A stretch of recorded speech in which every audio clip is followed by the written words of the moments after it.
Bonjour à tous et bienvenue dans votre émission d'actualité locale en Essonne, le MAG Essonne. Aujourd'hui, nous allons parler de la deuxième édition de Run in Blue. Ça se passera donc à Étampes le dimanche 26 mars sur l'île de Loisirs. Alors pour en parler aujourd'hui avec nous, je reçois Gérard Hébert. Bonjour. Bonjour. Vous êtes maire adjoint, maire d'Étampes, conseiller régional et président de l'île des Loisirs. Vous êtes accompagné de Pierre Alouche. Bonjour. Bonjour. Vous êtes le porte-parole de la Ligue contre le cancer de l'Essonne. Alors la ville d'Étampes, Gérard Hébert, s'engage donc une nouvelle fois pour prévenir le cancer colorectal. Ça devient une cause municipale finalement, cette prévention et ce Mars bleu. J'imagine que c'est une cause qui vous tient à cœur personnellement et qui tient à cœur beaucoup d'élus de la ville d'Étampes. C'est une bonne cause, c'est une cause populaire. C'est important de faire savoir qu'il existe la possibilité de se faire dépister contre ce cancer qui tue tous les années. Alors cette cause, comme celle-là, elle engendre donc beaucoup d'événements en termes d'organisation.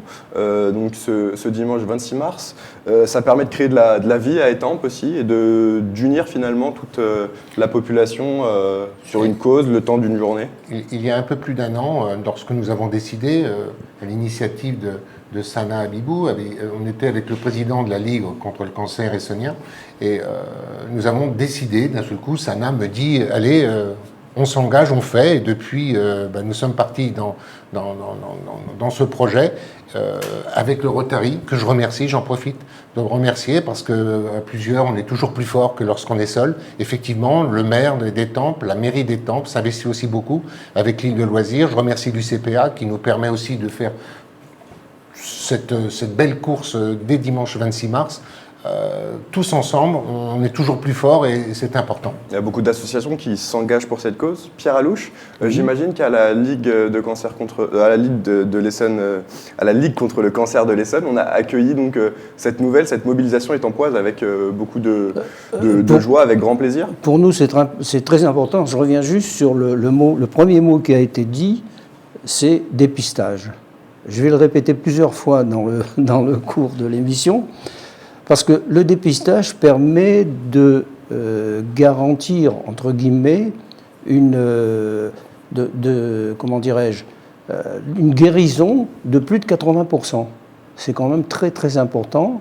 Les gens ne le savent pas ou hésitent de le faire parce que, par négligence.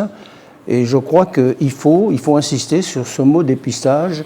Et donc, le dépistage s'effectue tous les 2 ans, entre 45 et 74 ans. Et ça permet justement une guérison de plus de 80%. Voilà. Gérard Hébert, la première édition, elle a eu lieu l'année dernière. Elle avait atteint les attentes que vous espériez. On avait réuni plus de 300 participants à cette course. Des animations sur toute la journée. Beaucoup de gens sont venus nous voir, sont venus nous rencontrer. Et j'espère que cette deuxième édition, on m'a promis le beau temps, Sana m'a promis qu'il ferait très beau, donc je demande à la croire. Et si on a une bonne météo, je pense qu'on aura beaucoup de monde, puisque nous aurons une équipe de la police nationale, une équipe des sapeurs-pompiers et une équipe de la gendarmerie qui vont nous rejoindre afin qu'on puisse réaliser ce projet. Alors Pierre Alouche, on va rentrer avec vous dans les détails de ce cancer colorectal maintenant. Alors il concerne principalement les personnes qui ont plus de 50 ans.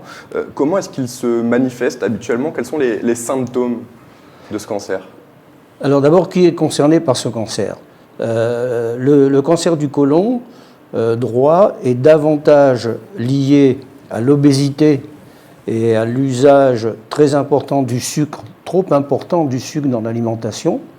Par contre, le cancer du côlon gauche est plus lié à l'usage trop important d'aliments à base de viande et d'alcool.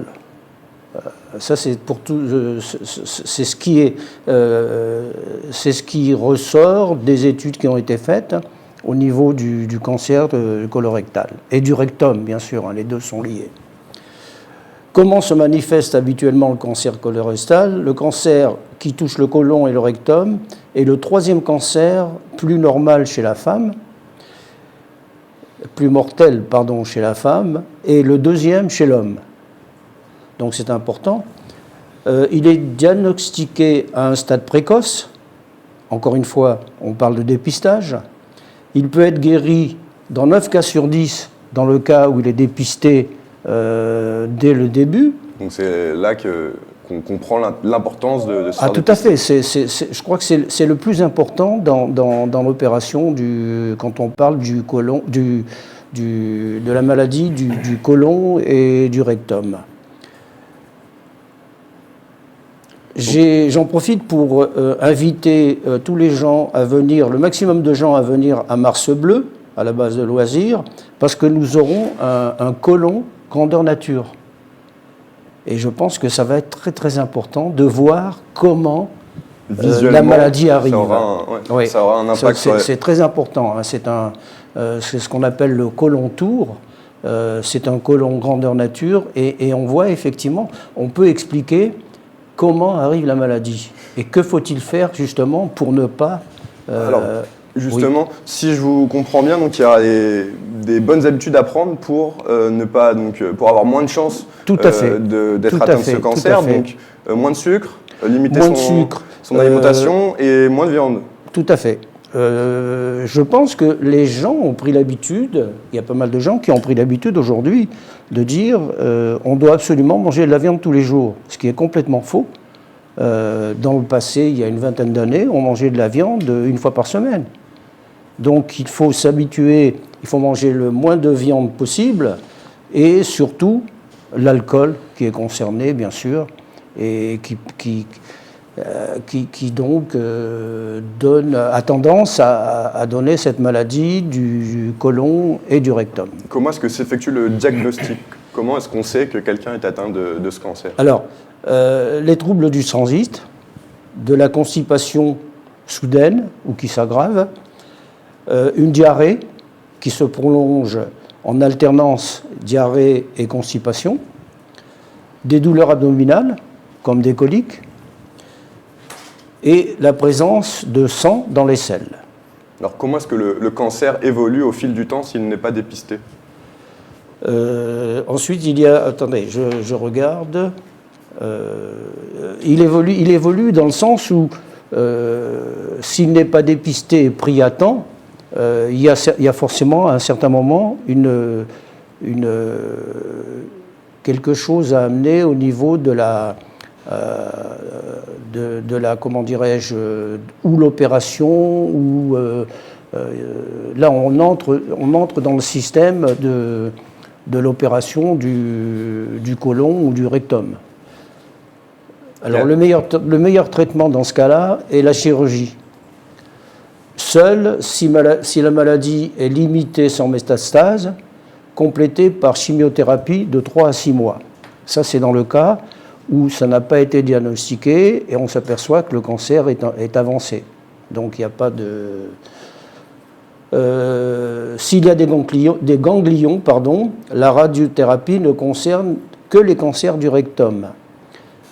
Il y a une possibilité d'immunothérapie pour des tumeurs métastatiques particulières. L'assurance de vie après diagnostic est de 65% à 5 ans et de 90% pour les formes sans ganglions. Donc c'est quand même assez important. Et donc le dimanche 26 mars, l'événement Running Blue proposera donc 2 courses qui sont programmées, une de 3 km, une de 9 km. Les frais seront donc reversés à la lutte à la Ligue contre le cancer de l'Essonne. Ces fonds seront utilisés pour la recherche. C'est important de soutenir la recherche pratiquement, il y a 80% des fonds qui sont, j'allais dire entre parenthèses, récupérés par la Ligue, sont attribués à 80% pour la recherche. Je prends un exemple, on a eu un legs très important il y a 1 an et nous avons pu affecter 500 000 € à la recherche sur les ovaires, qui est très important parce qu'on en parle aussi très peu de ça.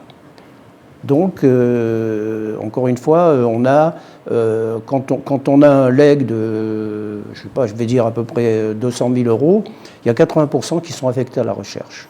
Donc c'est quand même très important. Vous allez courir dimanche?